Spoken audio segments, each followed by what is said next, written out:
Hey everyone, welcome to the 8th episode of the WrestleCord podcast. You're here with your hosts, Ryan and Cordial, on this Wednesday evening. It's about 11:30 on March 25th. We just got done watching Dynamite tonight. Pretty good episode. So we're going to go ahead and get started. We're going to start with news and then we'll get into the review. Yeah. A really good episode of Dynamite, actually. Swerve versus Kenny 2. We had Roosh versus Darby Allin. We had some Mina versus Tekla. Yeah, some mixed tag action. Yeah, that was exciting. 6-man realm. Yeah, good stuff. And how have you been, Cordial? Pretty good. A little tired. Haven't been sleeping so great, but good otherwise. Little weird week for the weather around here. Yeah, we're going from warm, cold. That's typical. That's typical for Pennsylvania, though. This is our crazy March weather. Yeah, and so we got some wrestling news going on. Is that right? Yep. So Fightful Select reported that Tekla, the Toxic Spider, who is our current women's world champion in AEW, signed a new multi-year deal, even though she's already under a 2-year contract. They're super happy with her performance and how she's doing, and I imagine that deals with AEW. Yes. Well, okay. She's the I assumed that since she's the AEW World Champion and she's signing even though she's still under contract. That does track. That does track. So yeah, they're super happy with her performance, so they want to keep her around for a while, which I'm super happy about. I'm sure that makes you very happy. Yep. Very talented lady, very poised as a young wrestler. I implore everyone to go listen to the recent Jericho podcast with her. And she really sounds like the champion AEW needs to front their women's division right now, especially when you have some people out like Toni Storm. You really need to fill that void. And a nice, new, fresh, young face in the business. Absolutely. So we also have a little more news. We have Gable Stevenson, the former Olympian, did a little stint in the pro wrestling world. Some stuff for NXT. Was looking to be a big signee. Everybody seemed to be clamoring for him at one point, and his wrestling career just kind of stalled. He ended up leaving, and now it looks like he is signed with Real American Freestyle, the amateur-style wrestling promotion run by Eric Bischoff and some other people. I'm not sure everyone's name. Hulk Hogan was involved with this, of course, right before he passed away last year. So, some interesting news for all you amateur wrestling fans. I've only seen a handful of the REF matches, so not the best on knowledge of that, but interesting signing. I'm sure he'll fit in very well there. Mm-hmm. And he will be debuting on May 30th at their Dallas, Texas show, according to the Ariel Helwani show. I'm not sure if I said that correctly. Probably not. You did. Okay. I always butcher all these names.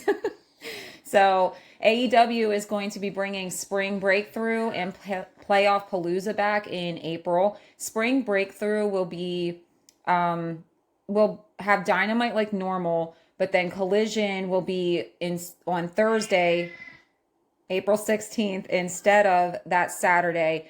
And the Collision episode is not going to be live. It's going to be recorded right after Dynamite. Playoff Palooza's Collision episode will be Saturday, April 25th, and instead of airing at the normal time of 8 p.m., it will air at 8:30 instead. Half an hour, a little bit later into the night there. Yeah. All you night owls. And we have recently Conor McGregor has confirmed that he is going to be at the eminent White House event that UFC is seemingly going to put on in June. Maybe in June. I'm not sure, quite frankly. He said he wasn't I'm sure. not very excited for this No. waste of taxpayer money. But, Conor McGregor or the White House? All of it. Okay. Conor's already expressed that. It seemed to be that he was going to be back for this. I know John Jones has thrown his name back into the poll here, wanting to be a part of this sideshow. So, it looks like Conor's definitely going to do it if the show definitely takes place. I guess time will tell. I guess it will. Yeah. So, we haven't heard anything from Adam Cole recently. According to Wrestling Inc., Matt Jackson on the latest episode of Being the Elite did update gave us a very small update, and that Adam Cole's recovery from the head injury he suffered last summer is going very well, but he didn't have any additional word if and or when Adam would be returning. So I really hope he does. I love him. I haven't even really had a chance to see a ton of him, so everything that I've seen, though, I've absolutely loved. Well, I mean, you got to see him win the Owen Classic. Yes, and the also Owen when they Hart were tournament. What are we calling it now? I thought wasn't it just the Owen Hart Cup, Owen Hart tournament? Is it the Owen Hart Cup? I'm not sure. Now you have me questioning. Well, and I also got to see him when him and MJF won the tag team titles. That was at All In London, wasn't it? The first All In London? Or was it before that? No, they were actually defending the titles. They were defending them. At the first All In. Okay. They had already won the Ring of Honor tag team titles. Okay. All right, and with that, let's just move right into the review here. What happened tonight on Dynamite? Fun show. Flew by. Not very many matches. I think there was only 5. Yeah, it wasn't very many. And we are in St. Paul, Minnesota tonight, and happy to see Taz back on commentary. We haven't seen him for a hot minute. Yep. Opened up with Excalibur mentioning that, and that was interesting. I was wondering why so many of these past shows have been so good. I guess we've learned. If you hear any noise, folks, we apologize. That is a cat in the background One of deciding that they want to yell at each other. Deciding she wants to scratch her face because it itches, and then that causes her to then shout at her own self as she does it. She's a very interesting person, and who is a cat, in fact, and not a person. So let's start off our Dynamite here. March 25th, 2026. We have opening up the show, in fact, is the number 1 contender versus EVP spot. Swerve Strickland versus Kenny Omega. Swerve wins. He is now has EVP power, the power he didn't want last summer, but apparently he wants now. And if Kenny wins, he is now number 1 contender. So this seems like it should have been a main event match, not an opening match. And it seems like it should have been a pay-per-view match. It seemed like it should have been a pay-per-view match back in February. Yes. When they first did it. Yeah, it seems so weird that they're doing these on, like, Dynamite. And to open Dynamite. Right? I guess hopefully they have good opening numbers for tonight's show. Yeah. As their numbers slowly decay. Oh, I know. Well, I thought they're putting on good shows, but they are. Then they put on a bunch of bad shows, and then they let people leave that they probably shouldn't have. And then they held on to people they probably shouldn't have, and here we are, folks. Yep. So, for some reason, during this, before this match even got started, we had Kenny Omega coming in with what seemed like a gratuitous amount of pyro going on. It was standing there, it was just like pop, pop, pop, pop, pop, he always has a lot, pop, pop. How many pops? I expect the cleaner girls to come running out. I didn't know what the hell was happening. But what I found to be the most deplorable part of this whole entrance setup was when Swerve was coming out, he climbs up on the apron, takes his jacket off, climbs up on the apron, and the cameraman gets right up in his junk. I don't know what the hell anybody was thinking here. I don't know what the crow in the back was thinking by holding on the shot. I don't know what the cameraman was thinking by getting underneath the Swerve like that. Just making sure he still had a couple, and I don't know. It was weird. To be honest, this isn't the first time they've done this. They actually just did this with him a few weeks ago. They do this with the girls sometimes, too, and it's so like, wild. Get out of there. It's invasive. I feel like I'm committing a criminal act now. So what did you think of this match? It was a great match. It really was. It was fun. Yeah. Lots of action. It was weird, though, because I felt like the crowd seemed kind of... Bless you. It seemed like the crowd was kind of dead during this match. It especially at the beginning. Very dead. Yeah. And there was a little lull in the middle here. At one point, Swerve would start slowing it down a bit, and the crowd was definitely starting to soften. I feel like by the end, the crowd was definitely on the edge of their seat. But real fun, fast start between the two. Just trading hard blows back and forth. Surprisingly, we get a bunch of Swerve's house chants, which I was a bit surprised. Yeah, I mean, depending on where they go in the country, sometimes he's really getting booed even with this new gimmick. True. Having just turned heel, he's getting booed really well in some places, and not as much tonight. People are pretty into Swerve. They end up battling a whole bunch outside early on. Swerve eventually gets Kenny back in, starts slowing it down, like I said before, working Kenny's neck and back. Eventually, Omega's able to switch momentum up and sort of put some pressure on Swerve. Swerve's able to avoid a one-winged angel from the top rope, and then comes back and hits a massive back superplex off the very tippy top. Both men standing on top. It looked insane. I mean, Kenny looked like he had to be at least 10, 12 feet in the air. I'm sure. He was way up there. Yeah. Omega would go on to hit some snap dragons and then take it out to the apron where he's going to go for another snapdragon here. Swerve grabs he grabs a hold of Aubrey while on the apron. He grabbed her hair. Yeah, I think he grabbed her shirt. I wasn't quite sure. It happened so fast and hit a low blow on Kenny here, stopping that snapdragon on the apron. Eventually, they would keep fighting a little more. Swerve would pull Kenny over to the guardrail. They get him up, both men up on the guardrail. He's going to go for that. Swerve's going to go for that pile driver on the guardrail. He loses his balance. Both men fall off right into the front row. But determined, Swerve gets him back up there, hits that pile driver on the guardrail. Sick move. That looked crazy. Yeah, every time they do it, it's so dangerous it's looking. So scary looking. Back inside the ring, Swerve immediately hits a vertical suplex spun into a powerbomb. That looked crazy. Omega landed so hard. Only gets a 2 count out of that. Kenny's able to fire back with a roll-up for another 2. Eventually, Swerve hits a house call. That's not enough to put Kenny ends up draped over the middle rope, sort of leaning out of the ring, hovering over the apron. And Swerve hops up to the top, hits that Swerve stomp on the back of Kenny. Kenny that flops. Was so hard. Kenny flops back into the ring. Swerve hits another Swerve stomp. Still only a 2 count. Then he sort of sits back and does the really stupid cocky thing here and gives Kenny a bunch of time to recover. It looks like he might be going for a running knee, maybe a la like a V-trigger to the back of the head there, but ends up Omega isn't really getting up here. So he eventually goes over. There starts to be a battle back and forth between the two. Kenny getting the best of it, would let Swerve off, go for the one-winged angel again. Swerve's able to flip out of it. He hooks Kenny for a vertebrae. Kenny's able to flip out of that. Goes again for a one-winged angel. This time Swerve grabs a hold of Kenny's eyeballs, tries to rip him out of his head.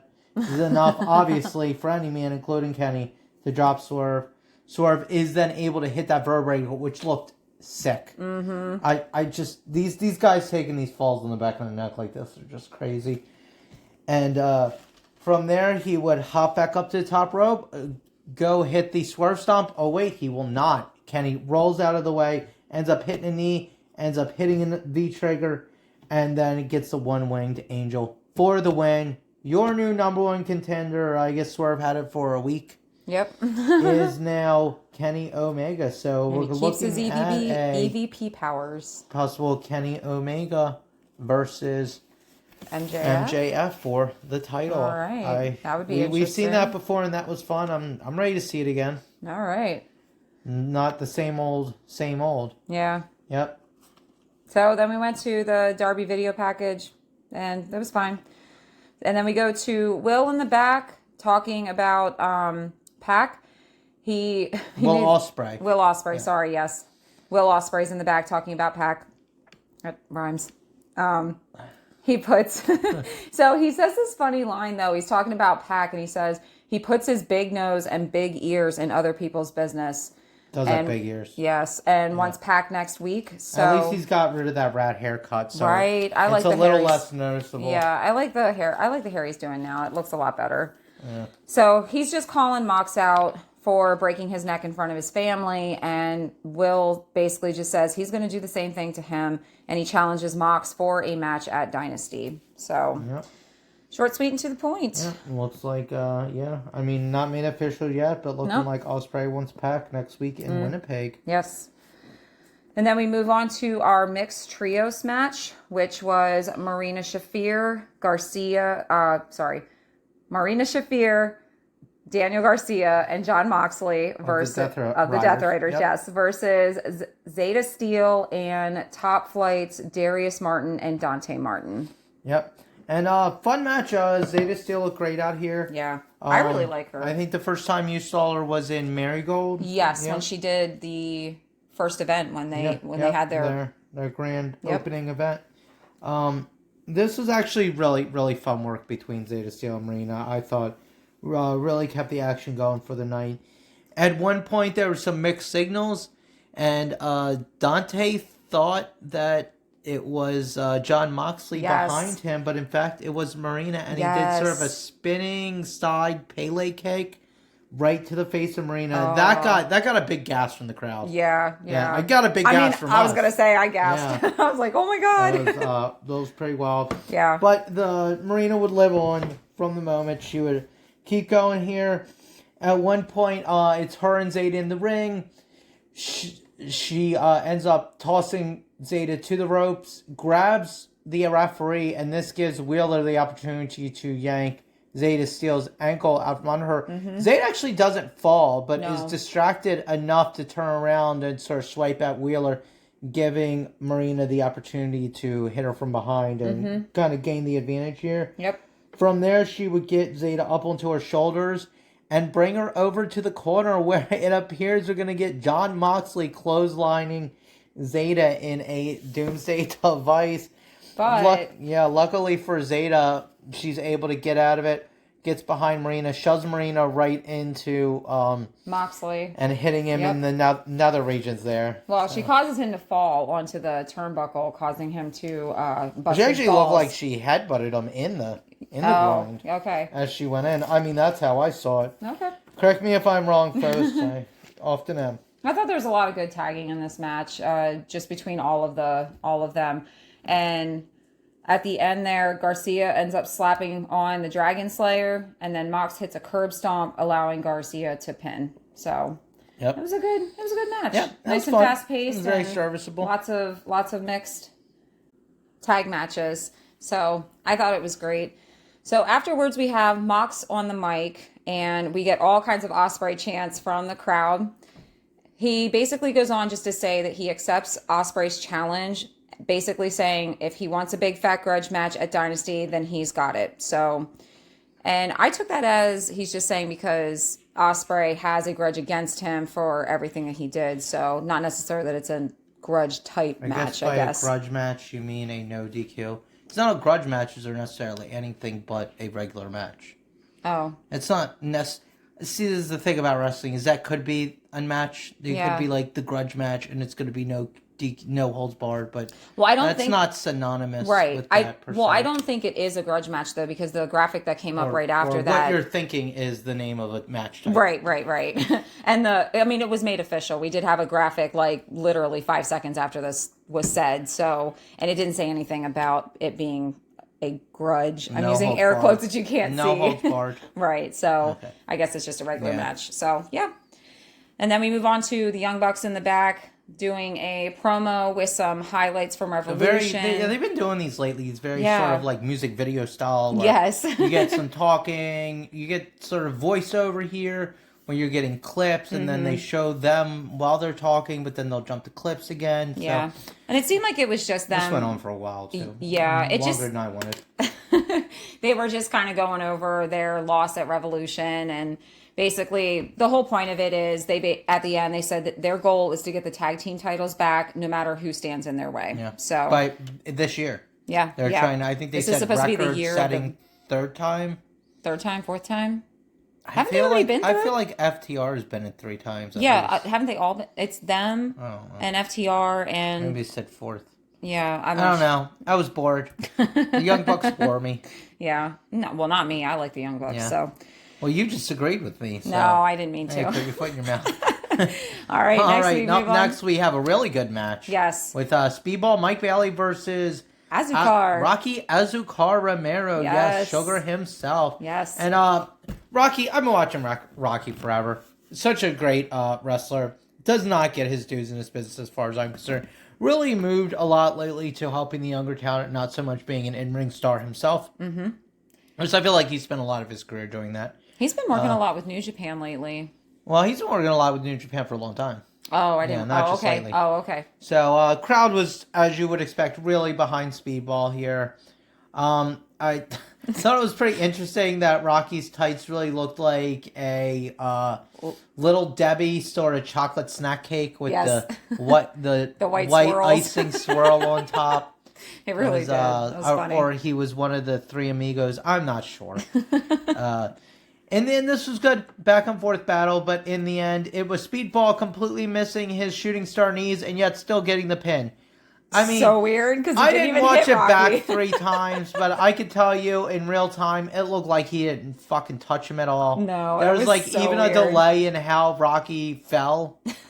Like it was almost like Mike was on the map by the time Rocky fell to his stomach. Yeah, it was super odd. Because he was like getting up here too. He was like sort of on all fours when he caught this. Yes. Or didn't catch it.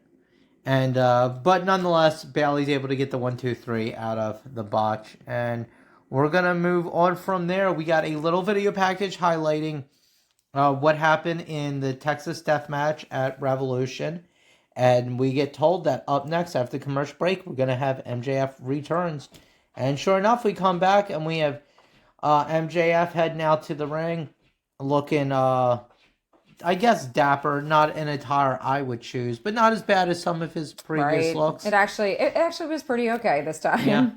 Gets in the ring, mocks the Minnesotans with their using their accent specifically. Mm-hmm. Goes on mocking Hangman Page, mocking the fact that he's never, ever, ever, ever, ever. And yet I'm saving you folks because he said about 3 times more than that. Oh my! I think it was even more than that. Champion again. God, that was annoying. I mean, it was X-Pac heat at the end of this. I was getting pissed off, and I love MJF. I find him very entertaining. That's just him being as cocky as ever. This was his him being something. He says that Hangman Page was one of the easiest wins of his career. Said it was. Did a little pun here saying it was an easy dub, as in W, but like easy dub, like EC dub. I don't know. It was he was really trying with that one. He also says no one deserves the title more than him. Calls himself Big Hebrew again, of course. Says no one's at the level of the devil. Oh, all the classic phrases, folks. And this prompted. But he didn't use the generational talent this time. Oh, that is one he normally does, and he didn't say it this time. He actually, in fact, didn't say "I'm better than you" yet. So not yet. No, he did at the end. So we will get Omega coming out. Omega comes out, still dressed in his ring attire from his match earlier with Swerve. Says, "Pardon the way I look and pardon the way I smell. I just had a match. What's your excuse?" to MJF. That was pretty humorous. MJF calls himself a wrestling god. This was fucking weird. So he calls himself Wrestling God, says, "I've never called myself that before, but since you're calling yourself the devil, I guess I'll call myself a wrestling god." I kind of got that people have called me a wrestling god. It was very cringe. Yeah. I almost seemed to me like he was saying that because he's been called so many other names, because he was like rattling off all the names that he has used and has been called over the course of his career, like the cleaner. Like all of those. I don't even know all of them because I haven't been following him nearly as long as you have. So, but I don't know. It was definitely weird. It was, well, this whole thing was a bit cringe. Calling himself the wrestling god, there's no way to do this and not sound pretentious. Yeah. And it just really pushed him into sort of heelish territory with this one. And yeah, go ahead. Oh, I was just going to say, pretty much once he was done saying all of that too. Oh, well, we have a little more. I was going to say a little bit more. So he says that he was injured last time he fought MJF, and MJF beat him, but he beat like a 50 to 60% Kenny Omega. And he pretty much offers the challenge up for Revolution for the title. Revolution. What am I doing? Dynasty for the title. And sure enough, without any complaint, MJF accepts. Unusual. That is unusual. Very unusual. Especially because he didn't ask for a stipulation. Yep. And then sort of spouts off a little bit more before offering a handshake to Kenny. When Kenny goes to shake him, he does the old psych move. Mm-hmm. You know, we're all back in elementary school here. Throws the mic down. Dodges out of the ring. Yep. You know, such a classy guy. Such a cool guy. It's my hero. We get. So then we move to an interview. Oh, Yep. Move to an interview with Renee, with Christian and Cope in the back. This was apparently recorded earlier from what they said. So I just want to come out and just say Cope's shirt was stupid. His shirt is stupid. Dumb.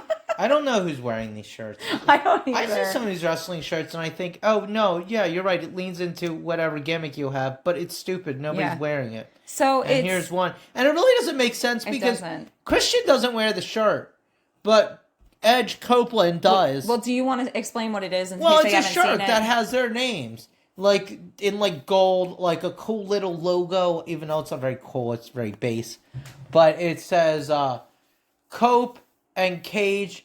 But then it's crossed out with red. It's like Cope over top of Cage. Mm-hmm.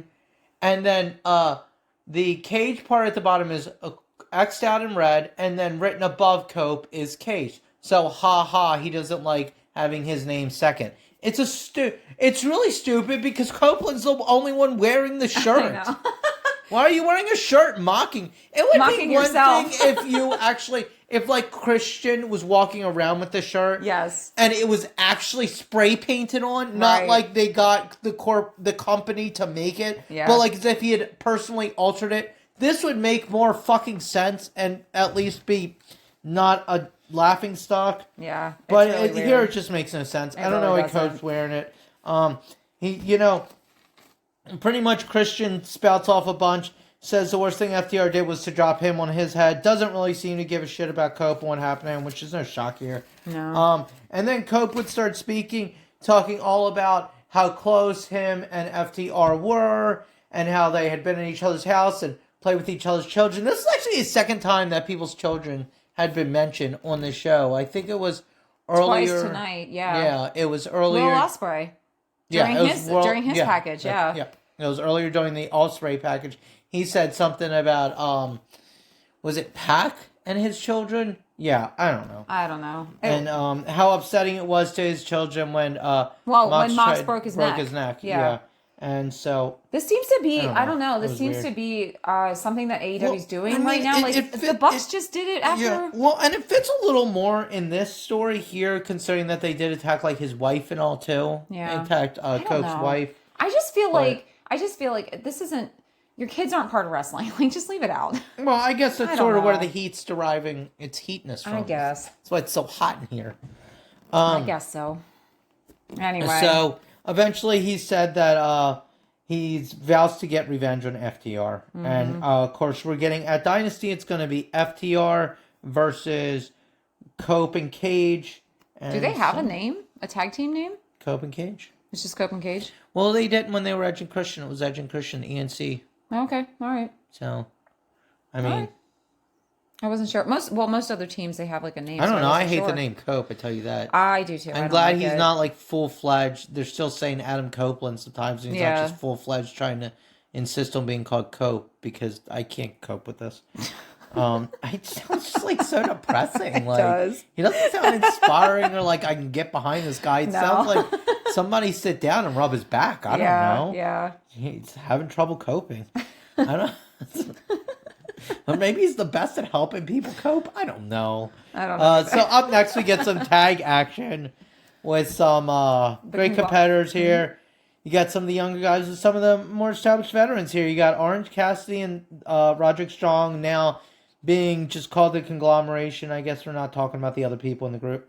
Versus the Dogs, Dave Finlay and Clark Connors. So what did you think of this match? I liked it. I thought it was pretty good. There was so much hard hitting, which is to be expected with Connors and Finlay. Some fun tag team stuff. Yes. It started off rough here as Orange and Roderick Strong come down to the ring. It's right as FTR had already come out to sort of respond to what Cope and Cage were saying. and sort of accepting that challenge for Dynasty. And they get into a scuffle with Roddy and Orange on the way down. Not much happens there. They get pulled apart pretty quick. Then the match starts off with pretty tough with Strong and Finley in the ring, fighting real hard. Both hard-hitting guys. Oh, yeah. And it would eventually break to the outside for a little while. It would get back in. Cassidy would end up in the ring. He would end up taking the massive amount of abuse throughout this match. You know, really the punching bag of AEW out there, just always taking the most. Yeah. And he eventually, there's this fun little tag spot where he's trying to get that hot tag. I think it's like he goes for a tag and he's in the ring with, I'm going to say Connors, and he kicks Connors off. He goes some more, he goes to get the hot tag again, and Dave Finlay hops in, grabs him.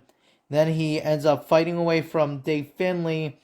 And then Clark grabs him again. Then he fights away from Clark. And I think Dave grabs him again. And then eventually he fights them all off. And he ends up getting a tag. Roddy comes in. Clears house here. They fight back and forth a bunch more. Eventually the Dogs with the upper hand hit what they're calling the full clip. So it's like a vertical suplex with a splash added to it. All in one. You lift them up in the air. The guy goes for the splash, bring the man down. Okay. They call it the full clip. Okay. And that gets the win on Cassidy for the 1-2-3. And Ted, fun little bout. Mostly Orange working most of it. I was gonna say I didn't. It was structured well. Yeah, it was good. Yeah, I liked it. So then we moved on to a little video in the back with the Divine. A really good little package. Yes, yeah, I very much enjoyed it. And again, that music video style with the them talking and it getting overlaid also with previous clips of their matches, focusing a lot on their stuff with the Babes of Wrath, Willow and Harley. Yes. And I really like that during this one specifically, we actually got to hear a little more from Lana Cross. We haven't heard her too much on the mic, so it was nice to actually be able to hear her speak. She did a really great job, I think. They both did. I can't lie. I absolutely love Megan Bayne. I was so happy when I heard she was coming to AEW, and I have not been disappointed with her at all. Well, we actually saw her live in her first title bout against Toni Storm at Dynasty last year. Yes. In Philadelphia, right? Is that where we were? Yes, that was in Philly. Yep. So they basically just came on. They were talking about taking out the Babes of Wrath. And what she said, Megan did, she just said, your wrath will be met with divine intervention, which I thought was a really great line. Yeah. So basically they just want a rematch. And that was pretty much the end of it. Well, I think the Babes want a rematch, and they're gonna put an end to them in this rematch. Yeah. So up next we have the women's our first real straight women's match of the night. Well, actually, right before that, we actually had Fletcher in the back. Oh, that's right. Yes, I'm sorry. This happened so fast and was a bit not memorable. So Fletcher's in the back, basically just talking about defending his TNT title and getting the world title for the Don Callis family. We see Takeshita come in, and he's talking to him about being the first tag team with. Yes, he's. So first it's Takeshita and Fletcher. Yes, he is with Fletcher, Proto-Shida before Proto-Kata. Yeah. So I guess we're going to see some more Proto-Shida. Yeah. Is what I got from that. Yeah. Sounds like it. Yep. And so after this, let's get back to what I was saying before I screwed up here. So we have the AEW's women's title match coming up. We have our champion, the Toxified Tekla, taking on Mina Shirakawa. And this was a fun bout. Mina came out super serious, wasn't playing around. Looked angry. Yeah. She didn't even dance to her entrance music, and she came out actually carrying the flowers that were next to Tony's body in that vignette that we had. Yep. Not the vignette, the photo. Segment that we saw. Yeah. Back on Dynamite last week, and during a lot of this match, Tekla is mocking Mina doing the little dance. And at one point, she's mocking Tony, doing the roll around on the mat. And as this whole thing came to an end, it was a fun match. The Toxic Spider did her little backward spider crawl, spun around, went for her spear, took a knee to the face instead. Eventually, the ref would get bumped out. At this point, Tekla would take the advantage, pull some knuckles out of her brassiere. And yeah, I sound like a 70-year-old man. And it's okay. You can say brawl. Yeah, he'd go to use them on. We'll pull it out of her tits. Let's get real here. There you go. Tekla would go use the knuckles on Mina. Doesn't quite work out. Mina gets the upper hand here. Right as the ref comes to, Tekla gets lifted up in the air onto Mina's shoulders and is able to nail her with the knuckles without the ref seeing it. Then falls on top of her, covering, sort of hiding the knuckles in her in between their bodies. Gets the 1, 2, 3. You're still your champion and ours. Tekla, Toxic Spider, and a nice little cheap win here for Tekla. Yep. So then we go to the back with Renee, who is interviewing Kenny Omega. So next week, they are supposed to be doing a contract signing between Kenny Omega and MJF for the upcoming match. And MJF apparently has put a stipulation on this that if there is any physicality whatsoever during this contract signing next week, then the match will be off. Big shocker. Sounds like he's scared. Yeah. Well, doesn't he always, though? Maybe he's got a plan. Maybe that's why he accepted this match so quickly. Maybe. Yeah, he already had a plan to make it not happen. Try to look like a tough guy out of it. Yeah, maybe. So then we have Bailey coming in to join. Mike Bailey, yep. Yes, and he comes over and starts talking to Kenny Omega, basically gushing over him, saying that he hopes calling him a wrestling god. Yes, saying that he hopes he beats MJF, and if he does end up winning the title from MJF, Mike Bailey says, I will be there as the first challenger. And the way that he says it, it's just so weird. Yeah. Honestly, it seems like he wanted to take Omega on a date. Yeah. Well, I think he started shaking his hand and wouldn't stop. No, I know. Kenny had to be like, you can let go now, fella. So odd. Yeah. That was weird. I don't know. So then we move on to the demand. We've got Bishop Khan, Ricochet, and Toa Leona. They're in the back. Yeah, they're just pretty much the whole thing. They're just calling out. They're calling out Jungle Jack Perry. Ricochet wants his title back. So I think it's interesting to see Ricochet back on. I was wondering if he was going to be punished for his online comments. It looks like if he is, it's not so obvious to us as he was on the show here, calling out, obviously, Jungle Jack, the guy who took his national title. Yeah. And I mean, really beat him for it. They were the last two men in the ring. Yeah. So. Yeah. That was a good. And that from here we go to our main event. It is going to be Roosh and Darby Allin in a no countouts match. Which is really interesting. I don't think I've ever seen a no countouts match. It doesn't happen a lot. Yeah. I mean, if you get, you hardly even see no DQ matches anymore. Yeah. If you get one, then it's always followed with the other almost all the time. No holds bar matches, no countout, no disqualifications, street fights. Yeah. You know, whatever they want to call them. There's a million names for these things. Yeah. So this was a fun bout. As you can imagine, a lot of fast-paced action coming from Darby. Roosh trying to use his experience and size to slow it down. Roosh actually gets a jump started by jumping Darby from behind on the outside during the entrance. And he's just hammering away at Darby. Oh, yeah. Oh, my gosh. He's throwing him into the guardrails. Yes. At one point, he drags the ring steps away from the ring. This is kind of weird. And then he whips Darby into the steps, and Darby does that sort of Mankind, Mick Foley-esque sort of flip, knees hitting the side of the steps and flipping over. But it's actually Darby Allin's knees when he does a flip over that the back of his knees slam into the guardrail. God, it looked horrible. Yeah. And from there, he would just sort of languish on the floor for a while. Eventually, they would get sort of moving around. Darby would get back in the ring, be a little more fighting back and forth. And then Darby gets Roosh on the outside and goes after him with a suicida through the ropes. And Roosh just sidesteps it. Darby crashes and burns into the guardrail. He landed really hard on his head and shoulder. He looked like a fucking idiot. Oh, my gosh. To be honest, that's not do anything for the character of Darby Allin here. No. He looked like a dumbass because Roosh literally looked at him, he ran at him, and then Roosh just stepped to one side. Yep. almost that Samoa Joe just, nope, not having it move where he just walk away. Yeah. And so Darby is down for a while here on the outside, too. Yes. It was looking not good. All kinds of staff are checking me. You have the referee. Yes. I think it was Bryce. Yeah. And a bunch of the medical staff was over there checking on him. Well, and during this part, they're trying to keep Roosh away from him because they're trying to check on him. But Roosh is kind of trying to come in and, like, continue to beat the shit out of him. And they're like, no, like, you need to stay back. And during this little reprieve in the match, we get a bunch of fuck ice chants. Hell so they are back. Yes. They are back in support of the Mexican star that is Roosh.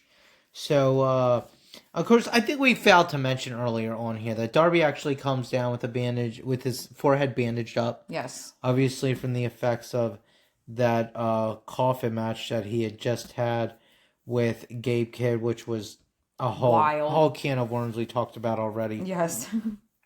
And eventually Darby is able to re-enter the match and re-enter the ring. Obviously, I guess he could have stayed out there forever. There's no count out of it. No. Maybe eventually they would have called a no contest. I don't know. Well, and during this match, Roosh just put so much pressure on Darby. The offense that Roosh was putting on was just crazy. Honestly, I don't think I've truly seen a match that went in for this length where one competitor, lopsided. Just one competitor being so much dominating throughout the match For such a long period, yeah. And also during this part, we also had a little graphic come up in, well, not a little, AEW's big graphic come up in the corner. Pac versus Ospreay next week on Dynamite has been made official. So we do have that match coming up. So in Winnipeg next week, that's going to be a really fun show. It looks like. From here we have, like I said, Darby's able to make it back into the ring. His bandage is like pretty much flopped off now. Roosh is really... Well, and he's all bloody. Yeah, Roosh is targeting this. He's bleeding all over his face. But eventually Darby's able to sort of battle back, switch the momentum here. He ends up with Roosh on the apron. Roosh is sort of hanging over the top rope. And Darby jumps up to the top rope, does a coffin drop to the back of Roosh, and pretty much just rolls off of Roosh, slamming into the floor. Which Roosh would end up on the outside as well here on the floor. He would throw Roosh into a chair, and then Darby would head up and do a drop kick off of the top rope to the outside, putting Roosh through a chair. Jeez. That was insane. And, I mean, he just basically takes a full-fledged back bump from the top rope to the outside. Ouch. For a drop kick. That's insane. I don't get, even in kayfabe logic, why the fuck you would ever do that. I never understood it when Owen Hart would do it off the top rope in the ring either. It didn't seem like it made a lot of sense. No. I mean, if superplexes hurt so bad, why would you do something like that? Mm-hmm. I don't know. I mean, with Darby, at least it makes a little more sense because he's willing to throw his body like a car at anything.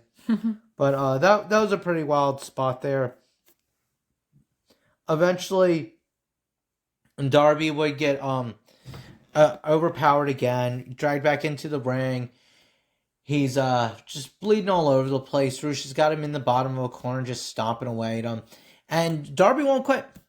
He actually stands up and calls for more from Roosh. Roosh ends up hitting him. I think it's like a back elbow or a big boot in the corner. Darby slumps down to the bottom.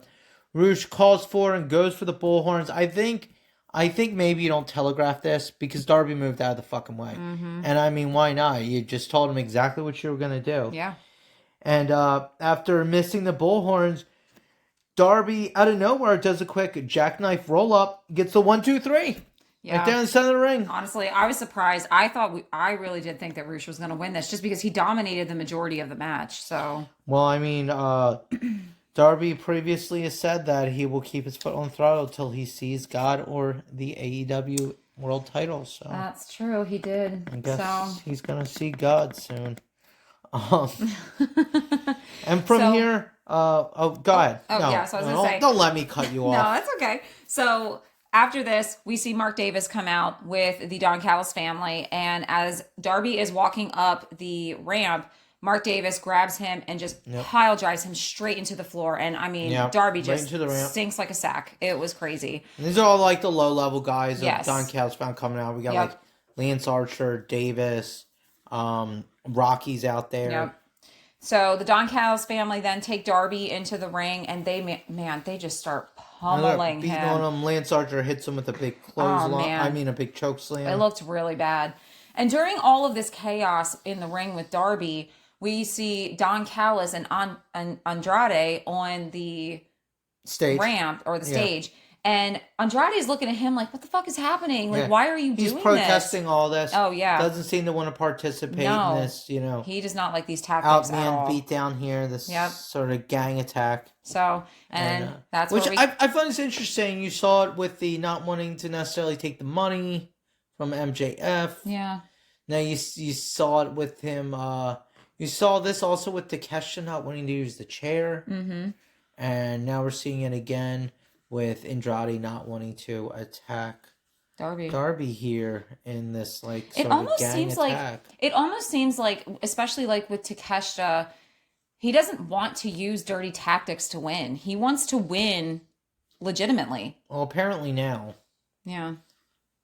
But it has not always been this way. That's true. So it looks like we're getting some face turns here, folks. I thought it was interesting just to bring this up that during the media scrum, I think for Revolution, Tony said that Andrade came to him and had a bunch of crazy ideas. And he was like, let's go for it. So so we might see some crazy stuff. I don't know if this is some of his crazy ideas. Maybe. I don't know. But, so that pretty much brings us to the end of Dynamite for March 25th, 2026. And so we have Collision coming up this Saturday, the 28th, Cedar Rapids, Iowa. Right. And we are going to... So the only matches that we could find that are coming up are Tommaso Ciampa versus Ace Austin. Tommaso. Not Tabasco. I do that every time. See, you guys will have fun with this because I'll just mispronounce everything.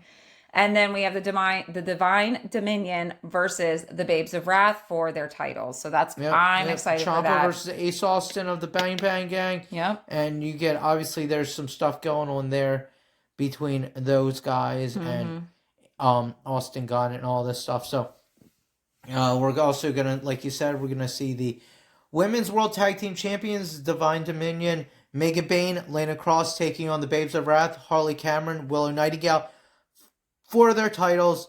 The rematch, the first champions versus the second champions. I'm excited for that. I'm super excited. I'm wondering if that's going to main event. I hope so. I hope so too. I think we've been missing a lot of women's main events lately. Yeah, I agree. And some opportunities have been out there to make that happen.